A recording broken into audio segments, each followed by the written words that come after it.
A 36-year-old woman comes to the office due to difficulty losing weight over the past several months. The patient says, "I typically lose 1 or 2 pounds in the first week of dieting. But by the second week I lose control and start eating bags of cookies and potato chips. These episodes are followed by a few days of fasting and exercising excessively." The patient is upset about her weight and appearance but has no persistent sadness. She enjoys her work and socializing with friends and family. The patient has no medical conditions, but her menstrual cycle is irregular. Weight of 67 kilograms, 147.7 pounds, and height is 160 centimeters, 5 feet 3 in. BMI is 26.2 kilograms per meter. Blood pressure is 170ths of a millimeter Hg and pulse is 86 per minute. Physical examination shows dry skin but is otherwise unremarkable. The patient has a full range of affect and no suicidal ideation. Laboratory results are as follows. Complete blood count. Hemoglobin 13 grams per deciliter. Hematocrit 39%, mean corpuscular volume 90 micrometers, platelets 180,000 per millimeter. Leukocytes 7,500 per millimeter. Serum chemistry. Sodium 136 MEq/L, potassium 3.2 MEq/L, creatinine 0.8 mg per deciliter. Endocrine. TSH 2.4 micro-U per milliliter. The diagnosis is discussed, and the patient asks if any medications are available for treatment. Which of the following is the most appropriate recommendation?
A 62-year-old woman comes to the office due to moderate osteoarthritis of the knees with persistent pain. At the patient's last few appointments beginning 3 months ago, she has been instructed in detail on an evidence-based management program including regular exercise. A 62-year-old woman comes to the office due to moderate osteoarthritis.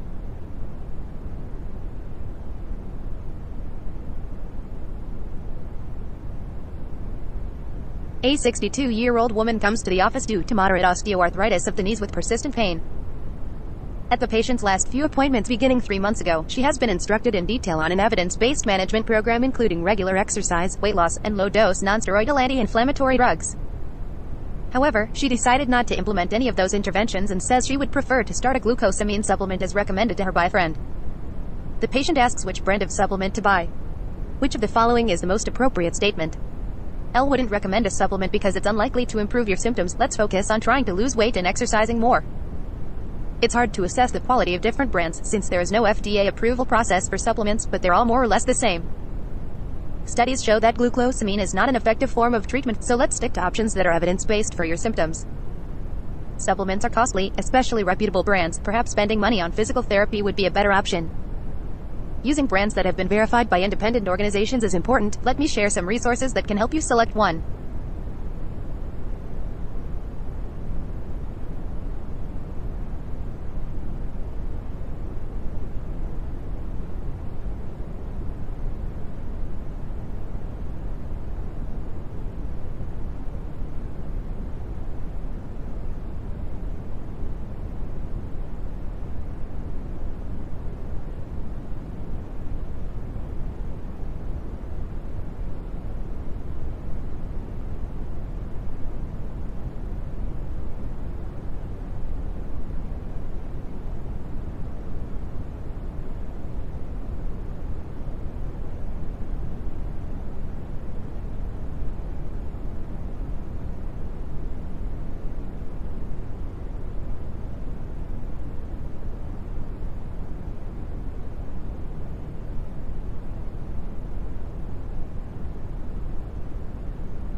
A 62-year-old woman comes to the office due to moderate osteoarthritis of the knees with persistent pain. For the benefit of a patient who is however, some, although not all, she is now this patient with knee osteoarthritis is non-adherent with standard first-line recommendations and continues to have symptoms. She is now considering a complementary and alternative medicine supplement and is asking for specific recommendations for which formulation to buy. Some, although not all, studies with the glucosamine have shown a small benefit in reducing the pain of knee osteoarthritis. Choice C. However, research has been hampered by poor manufacturing standards, e.g., quantity and purity of ingredients within the herbal supplement industry. For the benefit of a patient who is pursuing complementary and alternative medicine products, the physician should consult with or direct the patient to reliable, independent third parties, e.g. U.S. Pharmacopoeia have evaluated the products in question for purity and proper manufacturing practices. However, these agencies typically do not review safety or effectiveness. If no independent review is available, the patient should be so informed. Choices A and D. These responses redirect the patient to standard osteoarthritis recommendations. However, the patient has already decided not to implement standard management, and this may alienate her and be seen as dismissive and insulting.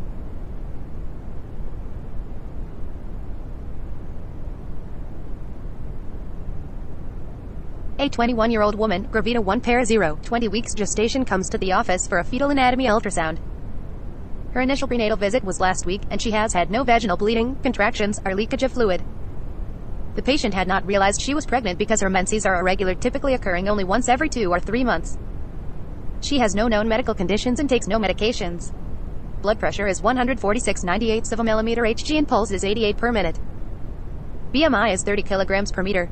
Ultrasound shows a large defect in the calvaria and meninges with only a small cerebellum and brainstem, as seen in the image below. The remainder of the fetal anatomy appears normal.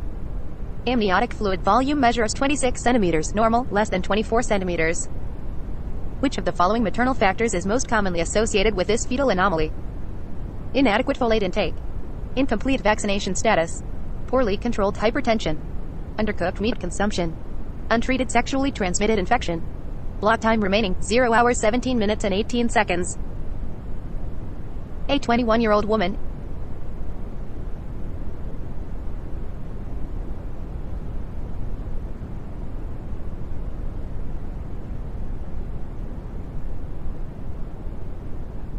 A 21-year-old woman, Gravida 1 pair 0, 20 weeks gestation comes to the office for a fetal anatomy ultrasound.